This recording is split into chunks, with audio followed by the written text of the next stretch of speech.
도 병이 일어나기 마련인데, 마음이 병나는 현상이 우울증, 조울증, 또 분열, 정신분열 이런 것도 있고, 그리고 이제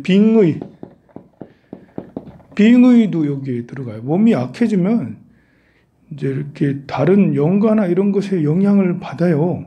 그래서 빙의 현상도 몸이 마음이 이제 병들면 이 현상이 일어나게 되죠. 이 말고도 뭐 화를 너무 많이 낸다, 욕심이 너무 많이 낸다, 108가지 마음 중에 일부 마음들이 너무 폭증하게 되면 마음이 병들었다, 마음이 아프다라는 거죠. 화가 너무 많이 나는 사람, 욕심을 너무 많이 내는 사람, 또 뭐 허영심이 많다, 허영심, 자존심이 어마무지하게 센 사람 있죠. 마음이 아프다라는 거예요. 마음이 아파요. 마음이 아프면 나타나는 현상이에요. 그리고 이제 이렇게 자기만 아는 이기심이 큰 것도 마음이 뭐 아파서 그런다고 꼭 할 수는 없지만, 마음이 뭔가가 문제가 생겨서 이제 이기적인 것이 더욱더 단단해지고 막 그렇습니다. 이런 이제 현상들을 마음이 충격을 받고 스트레스를 받으면 지속적으로 그렇게 되면 감당하기 힘들어서 이런 것들이 나타나는데, 그런 것들은 어떻게 해야 되냐? 일단 마음을 운영하는 주체가 제대로 조절하지 못한 문제죠. 몸을 운영하는 주체가 몸을 잘 운영을 해야 되고, 합당한 영양소, 골고루 영양소 먹고, 또 음식을 잘 챙겨 먹고, 운동을 적절히 하고, 그리고 이제 스트레스를 줄이고, 뭐 이래야 되는 것처럼, 그래야지 몸이 건강하고, 마음도 역시 그래야 되는 것처럼, 그걸 주관하는 누군가 이거를 잘못 움직이면, 그러면 이제 몸과 마음이 병들게 마련인데요. 이것은 가정을 운영하는 것도 비슷해요. 우리 가정이 뭐 4인 가족이 있다. 4인 가족이 있으면 이 4인 가족이 서로 화목을 이루어야 되잖아요. 그래야지 행복한 가정이 되잖아. 뭐 서로 네 팔 네가 흔들고 내 팔 내가 흔들어도 행복할 수는 있어요. 가치관이 서로 이렇게 그것을 수용할 수 있는 가치관이면. 그런데 너는 가치관이 서로 다른데 상대에게 개입을 하려고 하면 그럼 계속 서로 갈등하고 싸울 수밖에 없죠. 그래서 이제 4인 가족도 가족을 운영하는 주체 나지만 하나, 둘, 셋, 넷. 예전에는 아빠, 권명이죠. 권명이 제일 중요했죠. 권명이. 가부장적인 시절에서는 권명 하나만 잘해도 나머지 4인 가족 또는 10인 가족들이 잘 지냈는데, 지금은 4인 사색 시대가 이제 각자의 개인적인 고유성이 굉장히 이제 존중되면서 권명, 장남, 장녀 한 사람이라도 비중이 한쪽으로 쏠리면 그러면 이제 서로 갈등하게 되는데, 비중이 한 사람이라도 더 쏠린다는 얘기는 그 상대를 존중하지 않았다는 거거든요.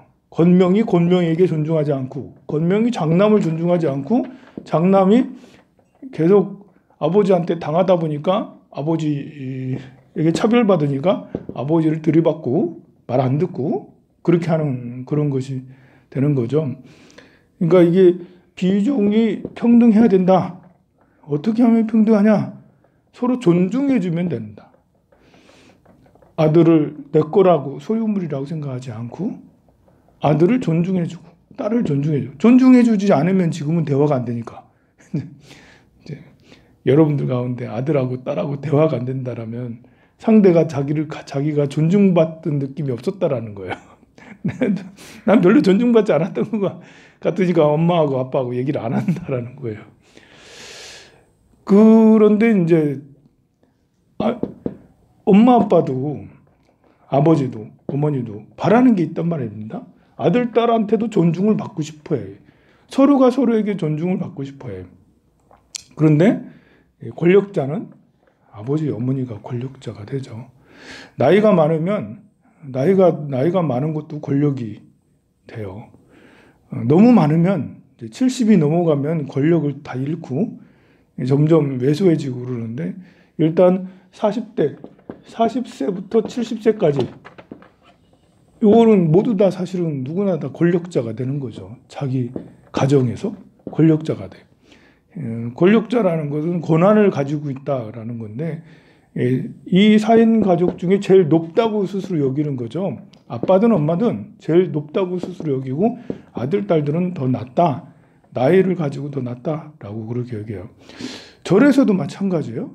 절에서도 50대, 60대, 제일 40대는 좀 밑에 절에서는 50대에서 60대 사람이 제일 권력이 세죠.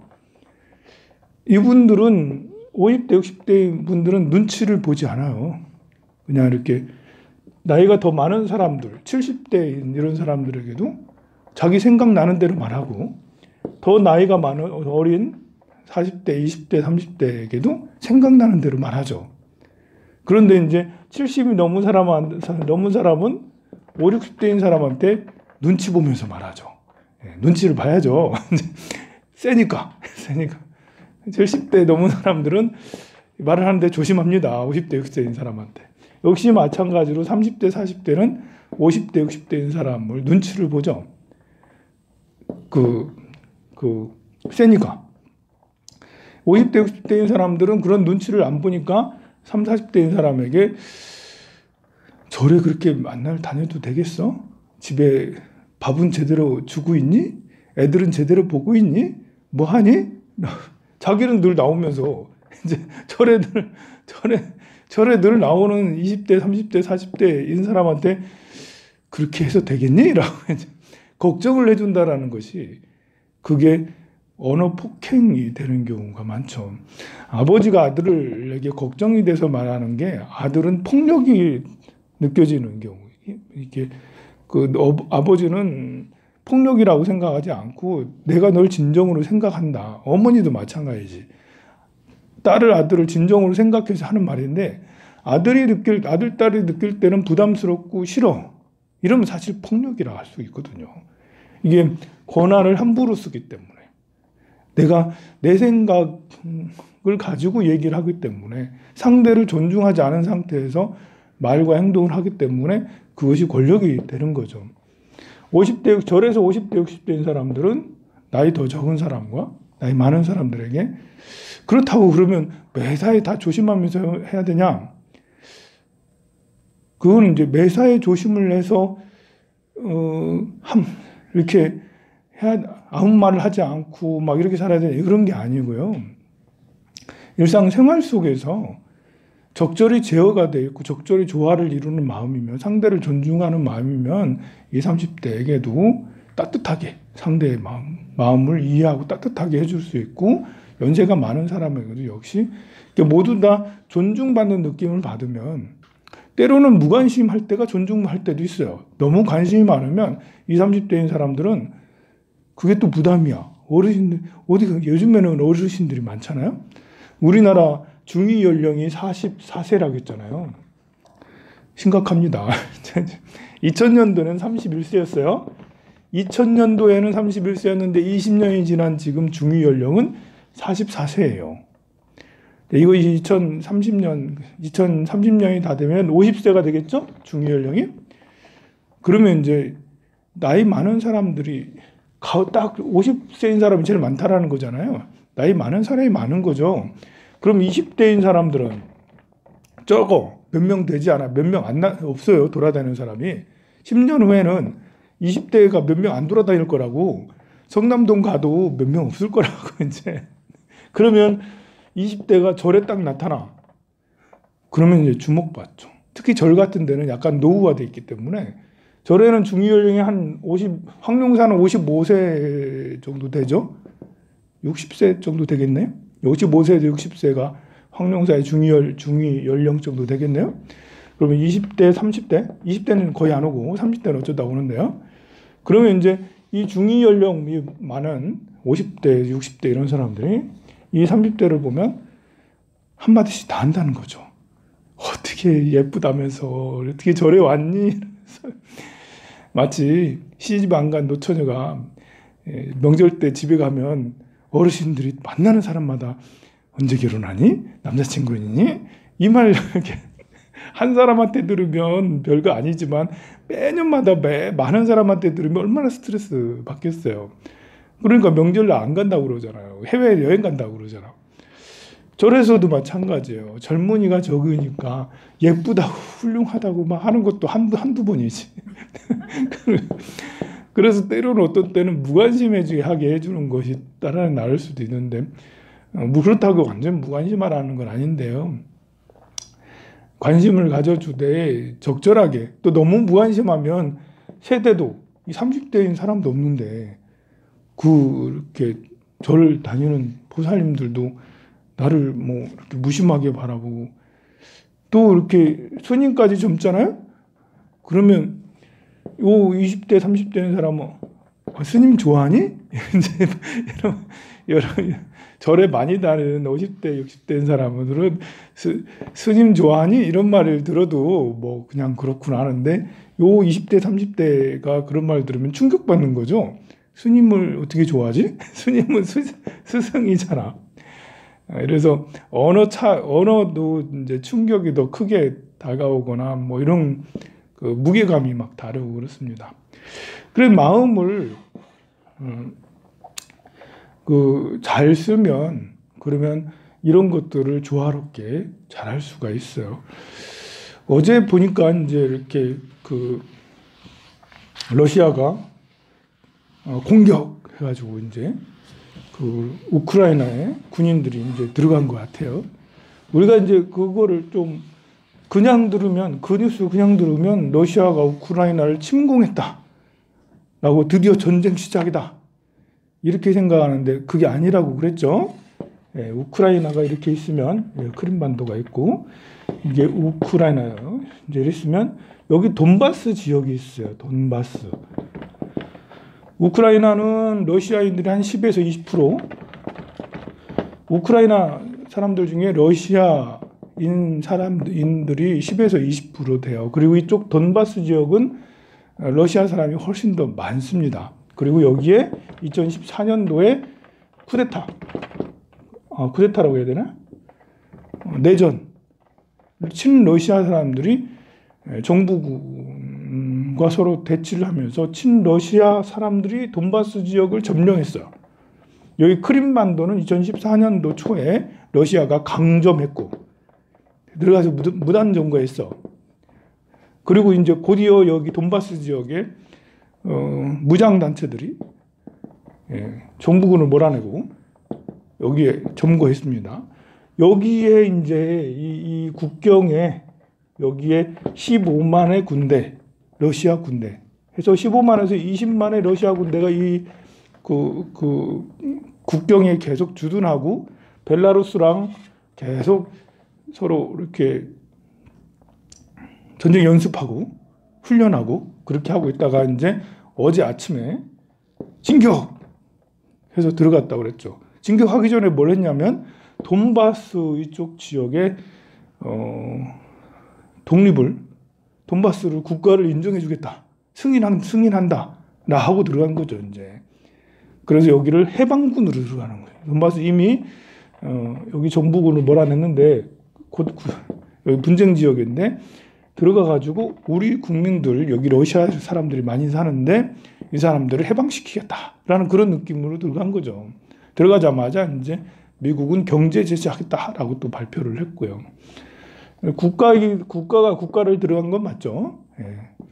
러시아 국경이니까 아직은 돈바스가 국제사회로부터 독립된 나라로 인정을 못 받고 그냥 내전 중인 상태로 있었는데 최초로 지금 러시아에서 이 나라를 인정을 해주겠다라고 하고 들어갔으니까 도발을 한 거 맞죠. 그럼 이제 여기서 어제 들어갔는데 뭐 전쟁을 크게 한다라는 뉴스는 아직 안 나온 것 같아요. 그래서 여기에서 그냥 무마될 거냐, 아니면 들어갔다가 다시 또 나와서 할 거냐. 돈바스 지역은 아무래도 계속해서 어떤 분쟁 지역이 될 것 같아요. 자, 그러면 이거는 또 왜 이렇게 생겼냐. 이게 우크라이나 정치랑 관계가 있어요. 우크라이나가 91년도에 러시아 그 소비에트에서 분리 독립을 했잖아요. 그때 독립하면서 이렇게 사실 우크라이나는 곡창지대이기도 하고 핵시설도 러시아 한 30% 정도인가 핵시설이 여기에 있고, 항만시설, 해군들도 이쪽에 크림반도에 다 있었거든요. 그런데 이런 군 기지와 이런 그 핵시설들을 모두 다 철수하는 조건으로 분리 독립을 시켜줬어요. 그 이후에 우크라이나는 정치만 안정이 됐으면 굉장히 발전할 수 있었는데 여건이 굉장히 좋잖아. 나라도 크지, 여기 곡창지대가 있지, 인구도 작은 인구가 아니에요. 90년대 당시 5,200만이었으니까 5천만이 넘으면 그래도 좀 인구가 좀 많은 거잖아요. 그런데 계속 90년대, 2000년대 계속 정치가 죽을 썼어요. 그래서 이 앞전에는 뭐 그러니까 정치가 칠러 반러, 친서방 친러 뭐 이런 계속 우리나라에서 이제 진보 보수 막 싸우듯이 우리나라보다 더 비리가 심각했던 정치죠. 게다가 이제 코미디언이 지금 대통령을 맡고 있거든요.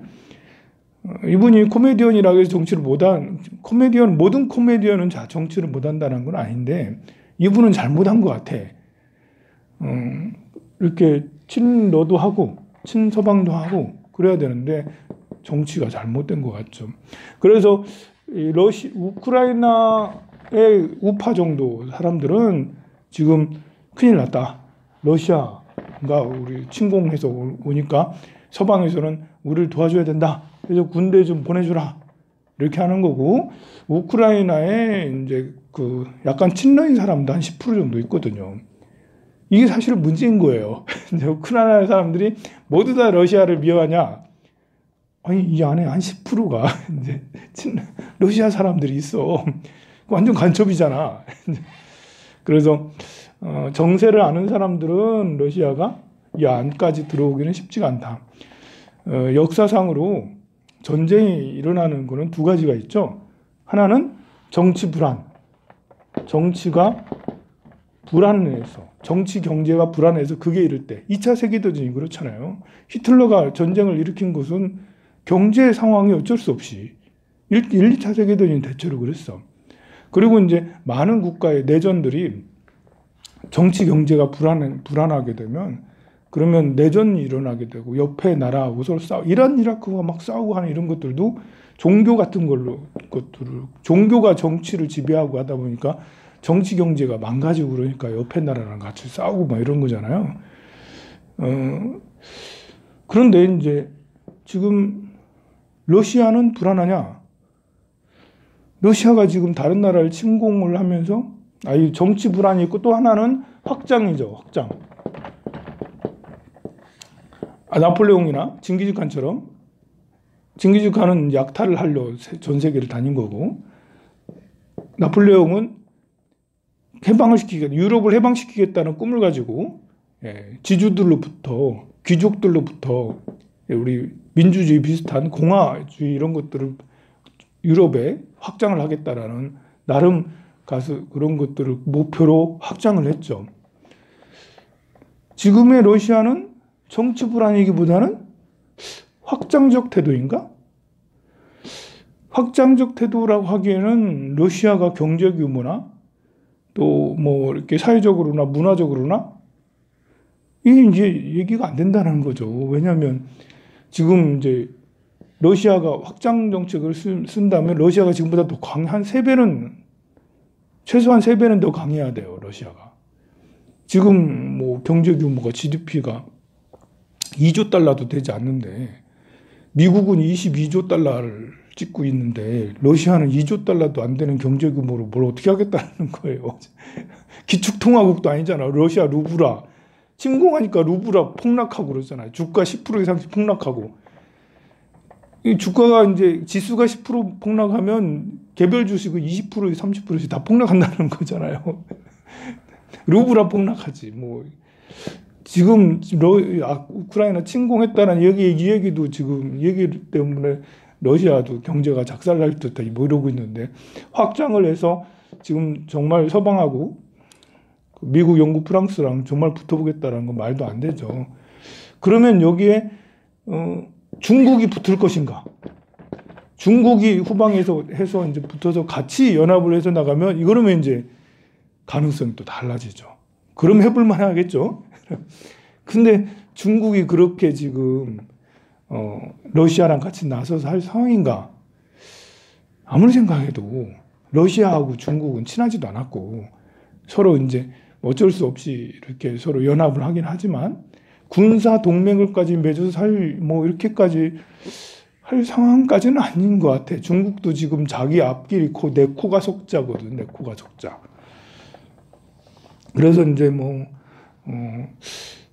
앞으로 어떻게 상황이 전개될지 모르겠지만 러시아를 잡는 거는 아주 간단해요. 러시아는 GDP의 70% 이상이 그 석유, 천연가스 이런 거기 때문에 석유, 천연가스를 안 사주기만 하면 러시아 경제는 그냥 망해요.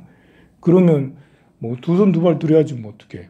근데 그렇게 할 수가 없는 게 지금 당장은 러시아에서 천연가스하고 원유를 너무 많이 팔고 있으니까 비중이 너무 높으니까 안 사면 세계 경제가 너무 폭망할 수가 있어서. 그런데 심각하게 서로 대치를 하고 서로 전쟁 상황 가면 그러면 이제 안 하게 되고 그러겠죠. 경제 제재가 심해지고 그러게 되겠죠. 자, 이런 것도 이제 우리 마음도 마찬가지죠. 이 우크라이나는 마음을 잘못 쓰니까, 정치를 잘못하니까 이 지경에 지금 자기 나라 국민들 얼마나 위험해졌어요. 우리도 이제 요즘에 흔히 하는 말이 대통령 하나가 뭐 누가 뽑히나 아무 상관이 없다. 그냥 참모들이 정치하는 거지 대통령이 정치하는 게 아니다. 라고 그렇게 얘기를 하더라고요. 참 이제 이렇게 정치 혐오에 우리가 물들어가지고 정치를 무감심하게 하는데 물들어서 사람들이 정치를 잘 몰라서 그런가? 누가 대표자가 되느냐에 따라서 정말 많이 다른데도 불구하고 사람들은 별 차이 없다. 누가 대통령이 되든 밑에서 해먹는 사람은 따로 있다. 라고 그렇게 얘기하는데 틀린 말이라고 생각하지는 않지만 또 그런 부분이 없지 않아 있겠지만 대표자가 정말 중요하죠. 대표자는. 우크라이나 봐봐요.